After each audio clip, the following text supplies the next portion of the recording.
খুঁজে পাই না, বেটা গেলো বেটা গেলো, বেটা নাই বেটা নাই বেটা নাই বেটা নাই। শেষের সময়তে কাপড় ইস্ত্রি করছে রাত 11:30 12টার দিকে, তখন ওকে যে করছে, হ্যাঁ রে তুই লালুকে দেখেছিলি? বেটা লালুকে দেখেছি। ওই কোনে দেখেছি? পুকুরে। কী হয়েছিল? কিছু ডুবে গেছে। কী হলো? মরে গেছে। তারপর ধরিস নি কেন? দাঁড়া দাঁড়া দাঁড়া থাম থাম। গাইকে কানে কুটে দিতে হবে, ভাত আনতে হবে, মাস্টারকে রাখতে হবে, ছেলেকে নিয়ে আসতে হবে, কাপড়। না না না না, তোমার বেটা ডুবলে আঁকে বাঁচাতে হবে, এটা কোন লেখা আছে? 5টা দায়িত্ব, 5,000 টাকা বেতন। ইয়া আইয়ুহাল্লাযীনা আমানু কু আনফুসাকুম ওয়া আহলিকুম নারা।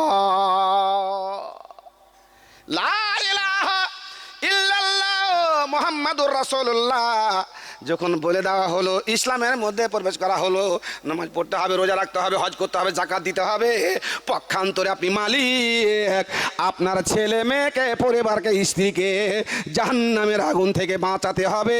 আপনাকে আমরে বিল মারুফ নাহি আনিল মুনকার, ভালো কাজের আদেশ দিতে হবে, মন্দ কাজ থেকে বিরত করতে হবে। এটা আপনার কর্তব্য, ফরজ, আপনার উপরে দায়িত্ব।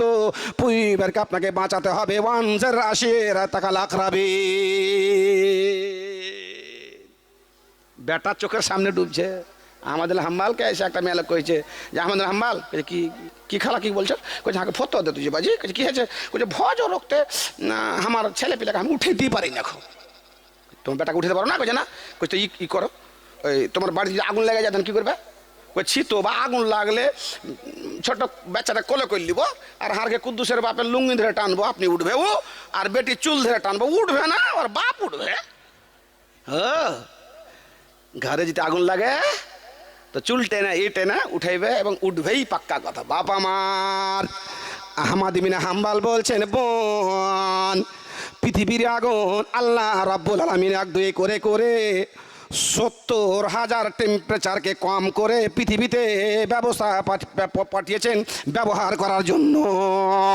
জাহান্নামের আগুন আল্লাহ রাব্বুল আলামিন 1000 বছর ধরে জ্বালালেন, কালো ঝিঁট হয়ে গেল, আবার 1000 লাল হয়ে গেল, আবার 1000 বছর ধরে দাও দাও করে জ্বালালেন, লাল হয়ে গেল, সাদা হয়ে গেল, আবার 1000 বছর ধরে জ্বালালেন, এখন বর্তমানে কালো ঝিঁট হয়ে আছে। জাহান্নামে ফেলে দিলে ওকে দেখতে পাবে না, এত তার টেম্পারেচার। লোহাগুলো যে গলায় আয়না বানায়, কাঁচ বানায়, কত দেয়? 1500 টেম্পারেচার দেয় মাত্র। তাতে করে কাঁচ গলেছে, লোহা গলেছে। মা আমার, বোন আমার, পৃথিবীর আগুন থেকে এত তোমার ভয়, তুমি তোমার স্বামীর লুঙ্গি ধরে টানবে, বেটির চুল ধরে টানবে, বাচ্চাকে কোলে করে নিয়ে উঠিয়ে চলে যাবে বাইরে, কারণ আগুন লেগে পুড়ে যাবে।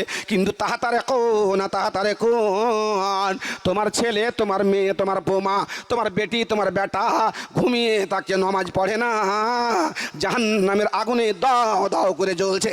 তুমি নমাজ পড়ে এসে বৌমাকে উঠাচ্ছ, চা করো বৌমা, কুলসুমের মাকে উঠাচ্ছ, কুলসুমের মা চা করো, পুরো বাড়ির পরিবার নামাজ ছাড়া ঘুমিয়ে আছে, আর তুমি নিজেকে জান্নাতি মনে করছো।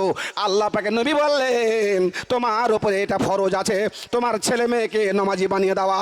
না বানাতে গেলে কিয়ামতের কোটে ওয়াহুম ইয়াহমিলুনা আওযারাহুম আলা যুহুরিহিম আলা সামা ইয়াজরুন, ছেলে মেয়ে বৌমা স্ত্রীর গুনাহকে ঘাড়ে করে নিয়ে জাহান্নামে যাবেন। দর্শকেরা বলবে, দেখো দেখো দেখো, ঘোড়াকে দেখো কত জঘন্য বোঝ পিঠে করে নিয়ে যাচ্ছে জাহান্নামে। আমার নবী বলা গেলেন, দাইয়ুসকে বলা হয় স্ত্রীকে কন্ট্রোল করতে পারলো না, বেটিকে কন্ট্রোল করতে পারলো না, নাতি পুতিনকে কন্ট্রোল করতে পারলো না, নিজে কন্ট্রোল হয়ে নামাজ রোজা করলো বটে, তারাকে পর্দার মধ্যে রাখতে পারলো না, তারাকে ইসলামের বিধিবিধানের প্রতি রাখতে পারলো না। আল্লাহ রাব্বুল আলামিনের নবী, দয়ার নবী বললেন, এ লোকটার নাম দাইয়ুস। ওয়াদাইয়ুস লা ইয়াদখুলুল জান্নাতা ওয়ালা ইয়াজিদনা রিহাল জান্নাহ। এই দাইয়ুস লোকটা হজ করেছে, নামাজ পড়েছে, তাহাজ্জুদ পড়েছে, কিন্তু যেহেতু তার পরিবারকে কন্ট্রোল করতে পারে নাই, পর্দার গুন্ডির মধ্যে রাখতে পারে নাই বলে এই লোকটার নাম হচ্ছে দাইয়ুস। দাইয়ুস কিয়ামতের কোটে দাঁড়িয়ে থাকবে লাইনে, আল্লাহর রহমতের নজরে তাকাবেন না, বরকতের নজরে তাকাবেন না, পাক করবেন না, পবিত্র করবেন না, জান্নাতে দেওয়া দূরের কথা, জান্নাতের সেনখানা পর্যন্ত পাবে না, পাবে না, পাবে না। ছোটোখাটো গুনাহতে আল্লাহর গজব নাজিল হয়। গাছের নিচে যদি পায়খানা করে কেউ, আল্লাহর গজব নাজিল হয়। গাছের ছায়া নিচে, ওখানে মানুষ বসে আরাম করে, ভাত খায় আর কিছু করে। ঘাটে স্নান করতে গেছে, ওখানে যে বাচ্চা কাচ্চা আর কেউ পায়, ওটা আল্লাহর গজব নাজিল হয়। কুত্তার তারিখ আম রাস্তাতে, রাস্তার মধ্যে বাচ্চা কাচ্চা পায়খানা করছে, বাবা মা দেখছে এই করছে, এই তিনটা জায়গাতে যদি কেউ বাথরুম পায়খানা করে, তা আল্লাহ পাক বলছেন ওর প্রতি আল্লাহর গজব নাজিল হয়, আল্লাহর অসন্তুষ্টি নাজিল হয়, আল্লাহর লনত নাজিল হয়। সায়ানালুহুম গাযাবুম মির রাব্বিহিম, আল্লাহ রাব্বুল আলামিন বলছেন তাদের প্রতি গজব নাজিল হয়েছে, এমন একখানা গুনাহ করেছে, গুনহার কারণে পুরো পরিবেশটাকে ধ্বংস করে দিয়েছে।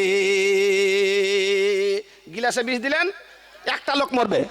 বদনাতে বিষ, জকে বিষ দিলেন, 5টা লোক মরবে। কলসিতে আপনার ফ্রিজে আপনি বিষ দিলেন, বাড়ির যত লোক আছে সবটি মরবে।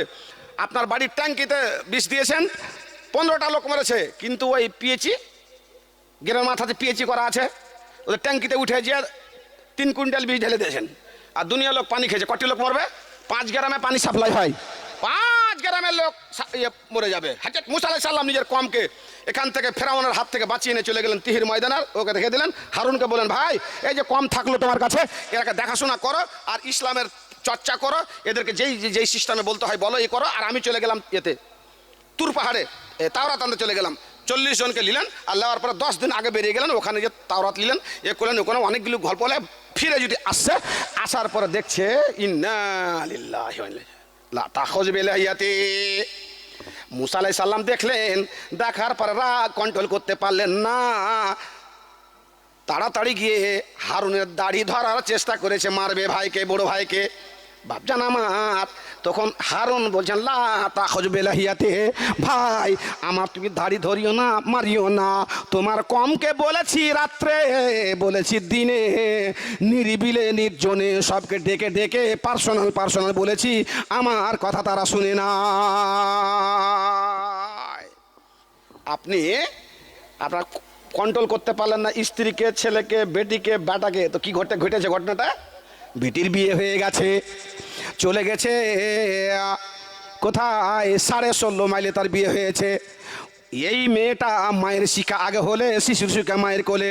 মেয়ে যদি চরিত্রবান হয়, মেয়ে যদি ভদ্র হয়, মেয়ে যদি নম্র হয়, নামাজি হয়, ছেলে নামাজি হবে, স্বামী নামাজি হবে, ও প্রচার করবে, ওখানে গিয়ে বাড়িটাকে কন্ট্রোল করে নিবে। কিন্তু আপনি নামাজ পড়াতে পারে নাই, শিষ্টাচার বানাতে পারে নাই, ভদ্রতা দিতে পারে নাই বলে ওখানে গিয়ে তার ওই রকম দাসা হয়ে গেল। বেটার বিয়ে হয়েছে, শ্বশুর বাড়ি চলে গেছে, আপনার স্ত্রী দুনিয়া থেকে চলে গেলেন, বাড়তে আছে, পরবর্তী জেনারেশন বাড়তে আছে। আপনি এমন একটা জীবাণু ছেড়ে গেছেন, মালিকানা হয়ে কন্ট্রোল করতে পারে নাই, এমন একটা বিষাক্ত পরিবেশ ছেড়ে গেছেন, জীবাণু ছেড়ে গেছেন। আপনার পরবর্তী জেনারেশন জাহান্নামের দিকে অগ্রসরের পর অগ্রসর হতে আছে বলে আল্লাহ রাব্বুল আলামিন বলছেন, বান্দা এই জন্য তোমার আমাকে দায়ুস বলে আখ্যায়িত করেছি, তোমার পরিবারকে তুমি শুধরে না। মহারানা পারি না বেটিকে কুণ্ঠে মোবাইল কিনে, আর ছেলে পিলেকে পারি না। ছেলেও চুল কেটে আসে, অন্য করে কুত্তি মার খা চুল কেটে আসছে, ওকে বলছি শুনে না। ছেলে বেটিও চলে যাচ্ছে বিউটি পার্লারে, যে কুনি ছেলে আসছে, এগুলি ভুরি কেটে আসছে। এই ভুরি যদি কাটে আপনার বেটি, তো আল্লাহর গজব নাজিল হয় আপনার বেটির উপরে। জি, নাখুন ছিল তো আল্লাহর গজব নাজিল হয় আল্লাহর আপনার বেটির উপরে। আপনার বেটি কি করে বিউটি পার্লারে গিয়ে, বিউটি পার্লারে যে কি করে ও? লাপিতের কাছে ওর চুল কাটে কি ও? কি কাটতে যাই ওখানে? হ্যাঁ, উড়ি ভুরি কত কি কেটে কুটে ছামছুম হয়ে আইসা একদম মেকআপ করে আসে। বাড়িতে মেকআপ করা যায় না? বিউটি পার্লারে যদি যায় তো ওর উপর আল্লাহর গজব নাজিল হয়, ওর মালিকের উপর আল্লাহর গজব নাজিল হয়। আল্লাহ পাক বলছেন আল মুতারাজ্জালা, একটা মেয়ে ছেলে যদি পুরুষের আকার ধারণ করে, পুরুষের কাপড় পোশাক পরে, পুরুষের যদি সিস্টেম অবলম্বন করে, আল্লাহর গজব ওর প্রতি হবে, ওর পরিবারের প্রতি হবে। আর একটা লোক যে তাখলিকুল্লাহ, আল্লাহর একে পরিবর্তন করে দেয়। এই ভুঁড়িটা আপনার বড় হয় না কেন? আপনার 60 বছর বয়স, হ্যাঁ, তো এতদিন পর্যন্ত ওরকম হয়ে আছে, আপনি কয়বার কেটেছেন? কিন্তু যদি বগলি 40 দিনের পর যদি 300 দিন না কাটেন, 2 বছর বগলি না কাটেন, তো 60-এর এমন বাড়িয়ে যায়, সেরা নিজে চলে যাবে আপনার বগলি। তো একবার ভাবেননি আপনি? এটা হচ্ছে চোখের জ্যোতির সংরক্ষণ, এটা আল্লাহ ওইরকম বৃদ্ধি করবেন না। এই যে ভুঁড়িগুলো আছে চোখের পাতার ওপরে, এই দোকান সেটা লাগছে বনছে এগুলো সংরক্ষণ, চোখের সংরক্ষণ বলে ওগুলো আল্লাহ বৃদ্ধি করে না। বাকি আপনার বুকের চুল বলেন, তারপর মাথার চুল যেরকম বাড়ে বুকের চুল ওরকম বাড়ে না, যেরকম দাড়ি বাড়ে মোচ বাড়ে ওরকম বাড়ে না। তো আপনার বেটির এই ভুঁড়ি কত বাড়ছে যে বিউটি পার্লারে যেতে হয়? হ্যাঁ, যে আমি হাদিস বলছি আপনাকে, লানাল মুতাশাব্বিহাত। আল্লাহ পাকের নবী, দয়ার নবী, নবী মুহাম্মদ বললেন, আমার মা আমার বোন যদি ছেলেদের পোশাক পরে, ছেলেরা যদি মেয়েদের পোশাক পরে, আমার মা বিউটি পার্লারে গিয়ে ভুঁড়িগুলোকে যদি ছোট করে নেয়, নুখুনগুলোকে ছিলে, দাঁতগুলোকে ছিলে, এরকম যদি আল্লাহর সৃষ্টিকে চেঞ্জ করার চেষ্টা করে, আল্লাহ রব্বুল আলামিনের গজব তার প্রতি নাজিল হয়। গজবটা কেমন জিনিস?